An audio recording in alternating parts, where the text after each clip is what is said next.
बहुत पुराने जमाने की बात है। एक आदमी था जिसका नाम तरबेश था। उसकी उम्र लगभग 40 साल थी। उसका चेहरा बेहद खूबसूरत था। बड़ी बड़ी दाढ़ी थी और आंखों में एक अजीब सा नूर था। जो भी उसे देखता उसके चेहरे से सुकून महसूस करता। तरबेश दिल का बहुत नेक और रहमदिल इंसान था। वह गरीबों की मदद करता, बूढ़ों की सेवा करता और जानवरों पर भी बहुत रहम करता था। वह जंगल के किनारे एक छोटे से घर में अकेला रहता था। सुबह सुबह उठकर वह वुजू करता, नमाज पढ़ता और फिर जंगल की तरफ निकल जाता। वहां वह अल्लाह की मखलूक, पक्षी, हिरन, जानवर सबको खाना खिलाता। उसके दिल में किसी के लिए नफरत नहीं थी। एक दिन की बात है, जब तरबेश जंगल के अंदर जा रहा था तभी उसे एक जोर की दहाड़ सुनाई दी। आसपास के पेड़ हिल गए, लोग डर जाते, मगर तरबेश के दिल में अल्लाह का भरोसा था। वह बोला, अल्लाह के नाम से चलता हूँ जो रहमान और रहीम है। धीरे धीरे वह आवाज की तरफ बढ़ा। वहां पहुंचकर देखा एक शेर जाल में फंसा हुआ था।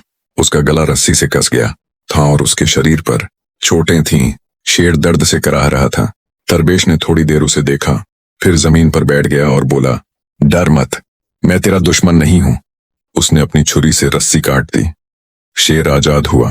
तरबेश ने अपने कपड़े का एक टुकड़ा फाड़कर उसके गले पर बांध दिया। शेर ने एक पल उसे देखा, फिर जमीन पर सिर झुकाया और बिना हमला किए धीरे धीरे जंगल की तरफ चला गया। उस दिन के बाद से जब भी तरबेश जंगल में जाता उसे लगता कि कहीं पास ही वो शेर मौजूद है, जैसे उसकी रखवाली कर रहा हो। कुछ दिन बाद की बात है, तरबेश एक बड़े पेड़ के नीचे बैठा कुरान पढ़ रहा था। तभी उसने देखा कि एक हिरनी पेड़ के नीचे लेटी हुई रो रही है। उसके पास एक छोटा बच्चा था जो मर चुका था।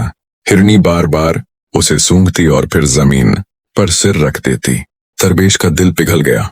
उसने हिरनी के सिर पर हाथ रखा और कहा, सब्र करो, हर जान अल्लाह की अमानत है, जिसने दी है वही लेता है।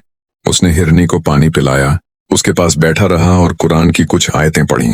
हिरनी धीरे धीरे शांत हो गई। उस दिन से हिरनी रोज तरबेश के घर के पास आने लगी। तरबेश उसके लिए पत्ते और पानी रख देता।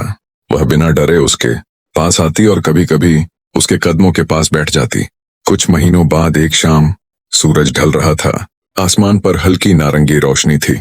उसी वक्त एक नौजवान मुसाफिर जंगल के रास्ते पर आया।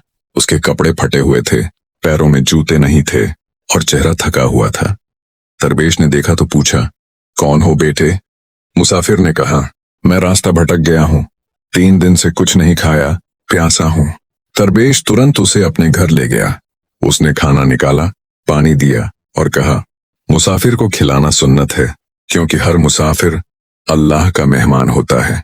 मुसाफिर की आंखों में आंसू आ गए। उसने कहा, आज मैं समझा कि नेक लोग अब भी इस दुनिया में हैं। तरबेश मुस्कुराया और बोला, भाई, इंसान को इंसान से मोहब्बत करनी चाहिए, क्योंकि हम सब एक ही खालिक की मखलूक हैं। रात गहरी हो गई थी, सब सो गए थे। अचानक गांव की तरफ से शोर मचा। कुछ लुटेरे जंगल के रास्ते गांव में घुस आए थे। लोग भागने लगे। तरबेश उठ खड़ा हुआ।